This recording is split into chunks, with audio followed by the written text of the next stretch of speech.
Arrest of Icon Group founder and CEO, along with other executives, for public fraud. Police arrested Warathaphon boss Paul Waratyaworrakul, the founder and CEO of Icon Group, and 11 other company officials on Wednesday afternoon for public fraud.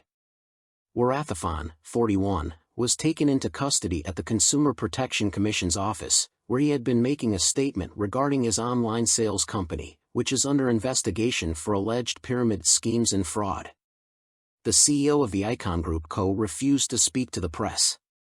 At around 4 p.m., officers from the Crime Suppression Division and the Consumer Protection Division arrived at the office to arrest him.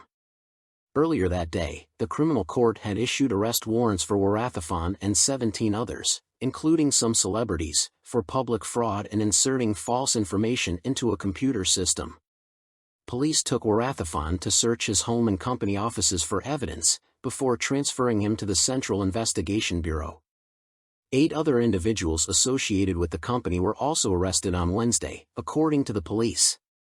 Those arrested include Punjarat boss Tan Kanakrak Thanaforn, Tananat boss Morek Hiranchewin, Napasorn boss Sui Chatanasar, Yasakan boss Soda Et Kasanafong, Nantharat boss Omkawana the Winfas boss Win Fupatanaran, Hasayanat boss Pop Et Kasanafong, and celebrity Uranut Sam Pamormantri.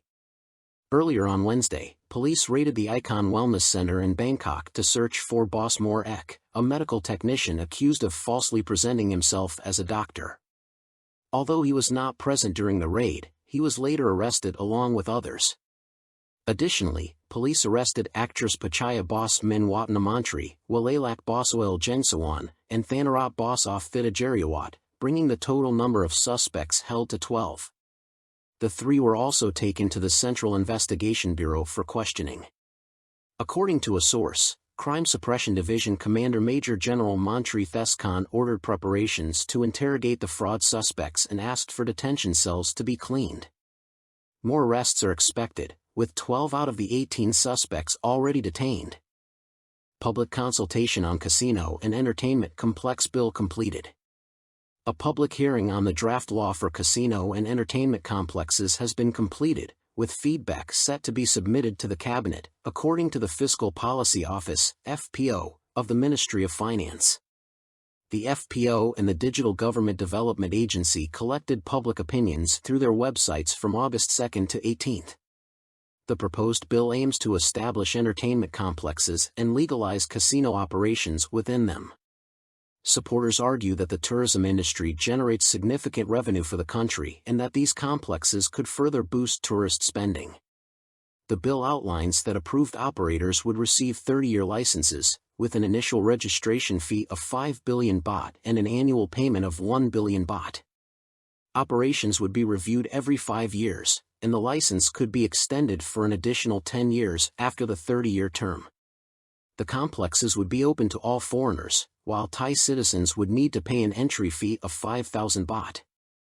Entry would be restricted to those over 20 years old. A committee, chaired by the Prime Minister, would establish the rules and regulations for the complexes. Proposals from the hearing included renaming the bill to the Integrated Complexes Act to project a more positive image, shortening the license duration from 30 to 10 years, or extending it to 50 to 60 years. Some suggested that operators be exempt from VAT and that casino winnings should also be tax-exempt. There were also calls to reduce the entry fee for Thais from 5,000 baht to 1,000 to 2,000 baht, and to apply this rate nationwide for 10 years before adjusting it.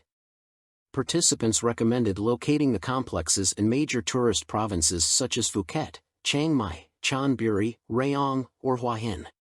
In Bangkok, the number of complexes should be limited to 3, while other provinces should have no more than 7. It was also proposed that casinos occupy 5% to 20% of the total entertainment complex area and be open 24/7. However, some expressed concerns about potential issues like money laundering, crime, gambling addiction, and other social problems, suggesting the creation of a fund to compensate those affected by the negative impacts of legalized gambling. 2 immigration officers disciplined for allowing South Korean suspect to live stream in custody. Two immigration officers in Chon Buri are facing disciplinary action for allowing a South Korean drug suspect to livestream while in custody, according to Immigration Bureau spokesman Major General Chon Buri. The incident gained attention when footage of 44-year-old Seo Young number, captured during his detention, was broadcast from a smartphone as he was being transferred to Bangkok for deportation. Major General Chon explained that the South Korean national was wanted in his home country for drug trafficking. He was arrested in Chon Buri on October 3 after overstaying his visa by 373 days.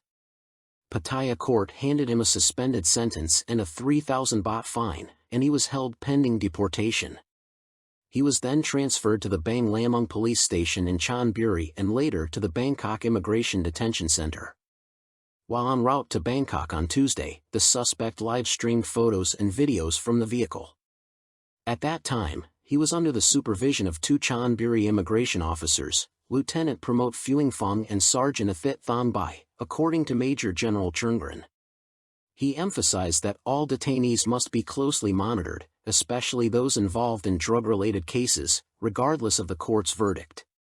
The two officers were suspended, and a committee was formed to investigate their actions and determine appropriate disciplinary measures. Prime Minister Paetongtarn Shinawatra to host an informal dinner with coalition party leaders. Prime Minister Paetongtarn Shinawatra is set to host an informal dinner with coalition party leaders next Monday. This will be her first such meeting since taking office. She expressed her desire to revive these casual gatherings, similar to those held under former Prime Minister Warathaphon. Paetongtarn emphasized that these dinners provide an opportunity for coalition leaders, especially those not part of the cabinet, to share their thoughts and reflect on government affairs in a more relaxed setting. When I became Prime Minister, I didn't have the chance to sit down and share a meal with party leaders, she told the media at Government House on Tuesday. There may not be any major issues to discuss. It's more about meeting, talking, and catching up, she added. Many of these party leaders are highly experienced. Listening to them in an informal setting will be very beneficial.